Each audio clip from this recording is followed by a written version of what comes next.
রাত্রের গভীরে রওনা করেছে উম্মে সালমা আবু সালমা বাচ্চা কোলে নিয়ে।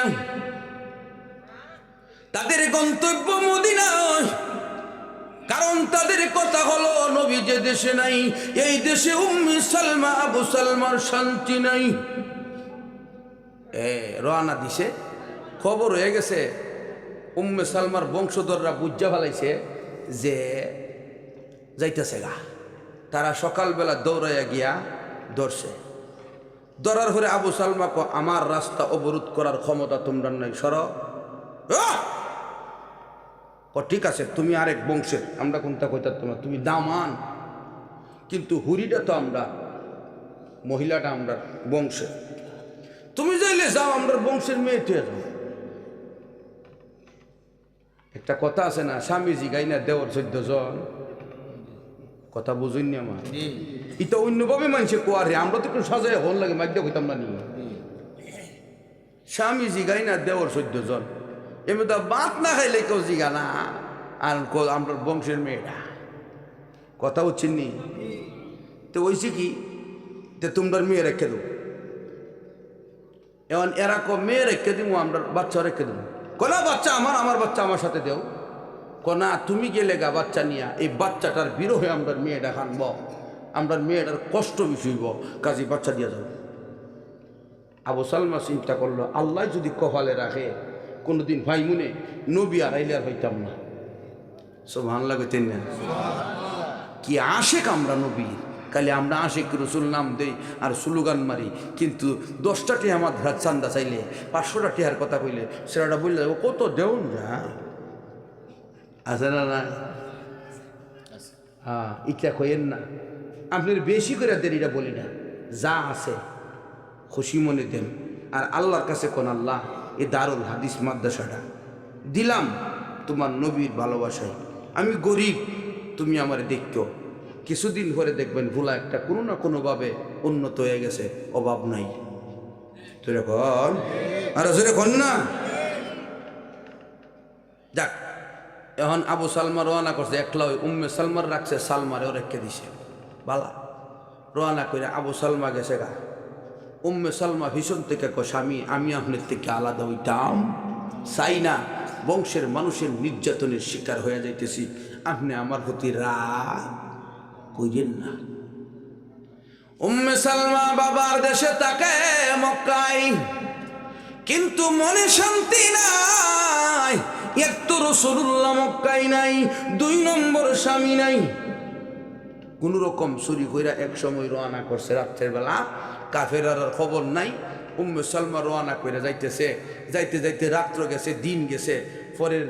পরে দিন গিয়া রাত্রের সময় রাসূলুল্লাহর এক সাহাবীর সাথে দেখা হয়েছে। ওই সাহাবী কি করে, উট রাখালি করে। সুবহানাল্লাহ কইতেন না? উম্মে সালমা এই সাহাবীকে দেখা বলে তুমি কে? সাহাবী বলে তুমি উম্মে সালমানি। কো কেমনে চিনলা? কো সারা মক্কার ভিতরে, तमाम মক্কার ভিতরে আওয়াজ হয়ে গেছে আবু সালমা চলে গেছে, উম্মে সালমা যাবে, সন্দেহ নাই, শুধু সুযোগের ব্যাপার, সময়ের ব্যাপার। এই জন্য বলছি। কহা আমি উম্মে সালমা। কো তুমি কাটা? কো আমিও রাসূলের এক সাহাবী, আমি গরু চুরু রাখি, আমি ওটমোট রাখি আর কি। ডাকে আর বলে, ও মহিলা, তুমি মদিনায় কেমনে যাইবা একা একা? তোমার তো জানের নিরাপত্তার দরকার আছে। আমি তোমাকে একটু পাহারা দিয়া মদিনায় পৌঁছায় দেই। মহিলা বলে, ঠিক আছে, তুমি যদি আমাকে পাহারা দিয়া নিয়ে যাও অসুবিধা নাই, তবে একটা কথা হলো আমাদের মুসলমানদের আদর্শের যেন ক্ষতি না হয়। মদিনার হত তো আর 1 দিন 2 দিনের না। রওনা করছে, হাঁটতেছে উট, কিন্তু এখানে ওই মাঝরাত ওই 8 দিনের বেলা, রাইতের বেলা। তা হাঁটতে হাঁটতে ফেরেশান হইলে ঘুমানানি। তা হাঁটতে গিয়া মহিলারে ফিসে রাখে রসুলের সাহাবী, সামনে থাকে। সুবহানাল্লাহ কইতেন না? আর যখন রাত্রের বেলা একটু রেস্ট নেওয়ার লাগে, ঘুমান লাগে না নি, ঘুমাইতে গেলে ওই সাহাবী একটু দূরে গিয়া ঘুমা, আর সাহাবী মহিলা উম্মে সালমা আরো দূরে ঘুমায়। কথা বুঝেননি আমার? এমত অবস্থায় 7 দিন সফর করছে, 7 দিন 8 রাত, 7 দিন 8 রাত সফর করে মদিনার কাছাকাছি যখন গেল, তখন রসুলের সাহাবী পুরুষ যিনি উনি বলে তুমি চলে যাও, মদিনার কাছে আইসা বসো, আর নিরাপত্তার অভাব নাই, আমি যাইগা থেকে গা। উম্মে সালমা মদিনায় আসছে। উম্মে সালমা মদিনা আইসে পরে কিতা হইছে এটা একটু জানার লাগে না? এটা কয়া এরপরে সাহাবী রেজাল্টটা দিই, আদর্শ সমাজটা কেমনে হয়। আমরা দেশের কোনো পুরুষ কইব আয় তোমার 7 দিনের ভোতাক গাই দিয়ে আয়, নিজের বইন্ডই জামাই বেতলে যেত না, যাই কি একটা চিনি দিয়া, ঠিক নেই? 7 দিন কেন 8 রাত কেন সফর করছে? একটা মুসলিম নারীর ইজ্জত সংরক্ষণের জন্য। তারা হলো সাহাবা, উলাইকা হুমুল মুমিনুনা হাক্কা। আল্লাহ বলে তারা প্রকৃত ঈমানদার। মদিনায় যখন উম্মে সালমা গেছে, গিয়া শুনে ইন্না আবু সালমা তাকাত কুতিল, আবু সালমা শহীদ হয়ে গেছে। সুবহানাল্লাহ। আরেক বর্ণনায় আসছে আবু সালমা অসুস্থ, যুদ্ধের ময়দানে গেছিল নবীজির সাথে, আক্রান্ত হয়ে আইছে, আঘাতপ্রাপ্ত। উম্মে সালমা গেছে, গিয়া দেখে অসুস্থ। আবু সালমা কয় শুনি, কয়াইছি, কই এখনো বলো নাই, কো স্বামীরে কি বলা যায়? স্বামীরে কি? আমরা দেশের মহিলা স্বামীর প্রতি দরদ কম, খুব কম। আমরা এখানে শেয়ার করতাম না, কারণ বাড়ির জেলে দুয়ার খুলতো না, এটা আমি বুঝি বালা। কয়জন পুরুষ শান্তিতে আছে? খুব কম। অধিকাংশ পুরুষ নির্যাতিত। যাক, ওই দিকে যাইতাম না, গেলে আরো অন্য কথাই হলো। তাক যেই কথা বলতেছি, আবু সালমাকে বলে আপনি আক্রান্ত হলেন, অসুস্থ হলেন, উম্মে সালমা সেবায় নিয়োজিত। আবু সালমা চিন্তা করে দেখে আমি মনে হয় আর সুস্থ হব না, কারণ আঘাতের লক্ষণ বেশি বালা না। উম্মে সালমারে কো আমি দোয়া করবো, তুমি আমিন কইবা। ও কি দোয়া করবেন? করেন দোয়া। আবু সালমা দোয়া করে, আল্লাহ উম্মে সালমারে আমার থেকে বালা স্বামী দিও। দোয়াটা কেটা করতেছে? স্বামীয়ে, আবার মুজাহিদ, আবার আক্রান্ত গাজী, কথা বুঝতেছ? উম্মে সালমা কোথাইলে আপনি কি মারা দেবেন নাকি? উম্মে সালমা আমিন বলে না, কিন্তু আমিন না বললে ও স্বামীর দোয়া আল্লাহ কবুল করে। স্বামীর দোয়া কবুল করে লেছে। এর ঘরে দোয়া করছে, আল্লাহ উম্মে সালমারে তুমি নিরাপত্তা দিয়া রাখো। জোরে কোন সুবহানাল্লাহ। ইদা আমিন কইছে। আবু সালমা ইন্তেকাল করেছে। আবু সালমার লাশ ময়দানের সামনে জানাজার জন্য আনা হলো। মদিনার সাহাবীরা জানাজার নামাজ পড়ার জন্য আসছে। সবাই বলে উম্মে সালমা কোথায়? কো আছে? আবু বকর কো উম্মে সালমা তো দেশ ছেড়ে আইছে, শুনছি স্বামী ভক্ত নারী, তারা আমি বিয়া করবো যদি রাজি হয়।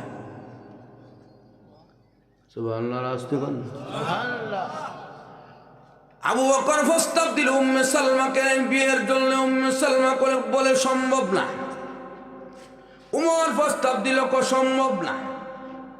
আলী প্রস্তাব দিল, বলে সম্ভব না।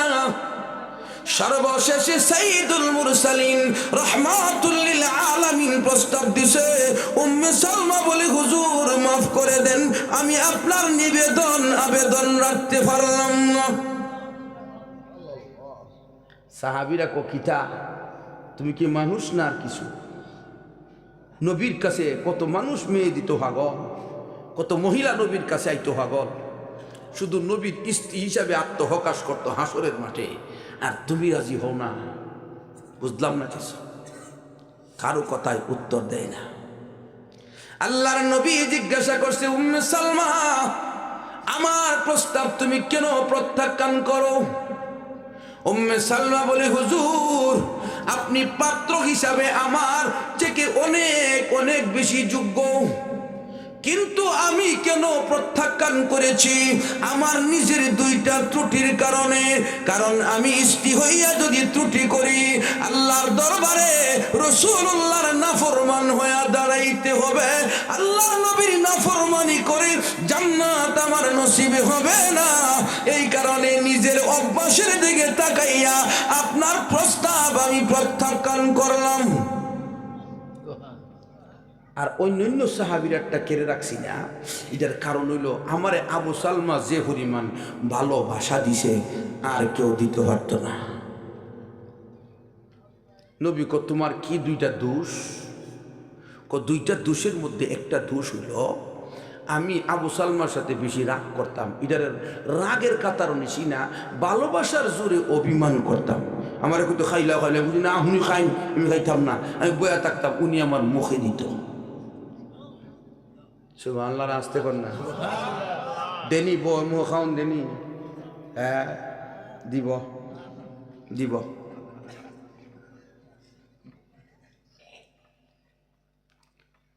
আল্লাহর নবী বলে আরেকটা দোষ কি? আরেকটা দোষ হইল আমার যে বাচ্চাটা, এই বাচ্চাটার জিম্মা কে নিবে? আমার বাচ্চাটা আমি কার কাছে রাখবো? আপনার কাছে গেলে আল্লাহর নবী উম্মে সালমাকে বলে, উম্মে সালমা রে, আমি তো আল্লাহর পয়গম্বর, 1 নম্বর। 2 নম্বর, তোমার যখন স্বামী হব মহান রবের কাছে দোয়া করব আল্লাহ যেন তোমার মনের রাগ আর অভিমান কমায়া দেন। সুবহানাল্লাহ, জোরে কর না। 2 নম্বর, তোমার যে বাচ্চা, এই বাচ্চা আমি মুহাম্মদের সন্তান হিসাবে আত্মপ্রকাশ করবে। উম্মে সালমা করতে হইলে আমি রাজি হইতাম, পারি। রাজি হয়ে গেছে, বিয়াও হয়েছে। আল্লাহ নবী দোয়া করছে, উম্মে সালমার রাগ গেছে গা। উম্মে সালমারে রাসূল গ্রহণ করছে। কি করছে? মেয়ে হিসাবে রাসূলের কাছে রয়েছে। এখন এই যে আবু সালমার ইন্তেকাল হইল, উম্মে সালমারে 7 দিন 8 রাতের রাস্তা আগায় দিল সাহাবী। উনার ব্যাপারে উম্মে সালমা বলে, আমারে এই লোকটা 7 দিন 8টা রাত পর্যন্ত আগায়া দিল, সে আমার দিকে কোনো সময় চাইল না, আমিও তার দিকে চাইলাম না। আমরা যেন একটা নিরাপত্তার ভিতরে, আল্লাহর কুদরতের ভিতরে চলে আইলাম। এর দ্বারা প্রমাণিত হয় কোরআনের শিক্ষা ছাড়া, রাসূলুল্লাহর আদর্শ ছাড়া জিনামুক্ত সমাজ আর চরিত্রহীন মুক্ত সমাজ গড়া সম্ভব না না না। এই জন্য কোরআনের শিক্ষা দেন, পাশাপাশি যারা কোরআনের পক্ষে আছে তাদেরকে দয়া করে কজুর 1000 টাকা হইতাম না, 1000 টাকা দিয়ে কিতা করবেন, কি করবেন? এরপরে আইন আদর্শ সমাজ, নারী ভালো হইলে কেমনে ওইটা সামনে আইতাছে। বেশি দেরি করতাম না, কইছি দিকা খালি আমি আবার বিবারে যাওয়ার মতো না। আল্লাহু আকবার। তে উম্মে সালমার রাসূল বিয়ে করছেন, উম্মে সালমা নবীর ঘরে রয়েছেন। উম্মে সালমা হাদিসও বর্ণনা করছেন। কি বর্ণনা করছেন? হাদিস বর্ণনা করছেন। এই উম্মে সালমার খেদমতের জন্য রাসূল একটা মহিলারে রাখছিল। একটা মহিলারে কি রাখছিল? এই মহিলাটা কেডা জানেননি? হাসানে বসরির মা। তোরে গন কার মা? হাসানে বসরির মা। হাসানে বসরি এত বড় বুজুর্গ। হাসানে বসরি ওয়াজ করলে রাবিয়া বসরি ছাড়া ওয়াজ বুঝে না। এই জন্য হাসানে বসরি রাবিয়া না আসলে ওয়াজ ওই মাহফিলও করতো না। কথা বুঝছেন নি? মাহফিল মানে আগে তো হালকা বানায় বানায় ঘরে ঘরে হিসাবরা বুঝাইতো না, ওই রকম। রাবিয়া আসলে হাসান বয়ান করে না কেন? হাসানের বয়ানের সেই মারিফত রাবিয়া ছাড়া অন্য কেউ বুঝবে না, বর্ণনা করতে পারবে না। হাসানে বসরি এত সুন্দর ওয়াজ করতেন, মুক্তাজরা। উনার বয়ান থেকে মানুষের দিল পরিবর্তন হয়ে যেত। হাসানে বসরি একদিন কয়, মা আমি যখন মাঠে বয়ান করে দেখি মানুষের দিলে আল্লাহ হেদায়েত ঢুকায়া দিতেছে, মানুষ পরিবর্তন হয়ে যাইতেছে। হাসান বসরির মা বলে, ছেলে রে, তোরা তো ওয়াজ করবি, মানুষকে বোঝাবি, দ্বীনের পথে ডাকবি, তবে তোদের ওয়াজের মধ্যে এই প্রভাব কেন, এত তাসির কেন জানোস নি? আমি মা হিসাবে আল্লাহর নবীর স্ত্রী উম্মে সালমার খাদেমা ছিলাম, বান্দি ছিলাম। আল্লাহ রসুলের ঘরের পবিত্র হালাল খাবার খাইতাম, আর উম্মে সালমার খেদমত করতাম, কাপড় চোপড় ধৌত করতাম। শুধু তাই নয়, আমি যখন কাজে ব্যস্ত থাকতাম আর তুমি স্তন খাওয়ার জন্য যখন কান্না করতে, আল্লাহর নবীর স্ত্রী উম্মে সালমা রাদিয়াল্লাহু আনহা তোমার মুখের ভিতরে স্তন ঢুকায়া দিত। আল্লাহর নবীর স্ত্রীর স্তনের দুধ পান করার কারণে আর নবীজির পরিবারের হালাল খাবার খাওয়ার কারণে আল্লাহ রব্বুল আলামিন তুমি হাসানকে দ্বীনের পথে কবুল করেছেন। এই জন্য বলবো যুবক ভাইয়েরা আমার, ও ফ্যামিলির কর্ণধারেরা, স্ত্রীকে পর্দায় রাখবেন, হালাল খাওয়াবেন, সন্তানকে হালাল খাওয়াবেন। হালাল যদি না খায়, এই সন্তানকে মাইরা ফিতনা দিয়া কোনো দিন ইলমে দ্বীনের পথে, রাসূলুল্লাহর মহব্বতের পথে আনা যাবে না।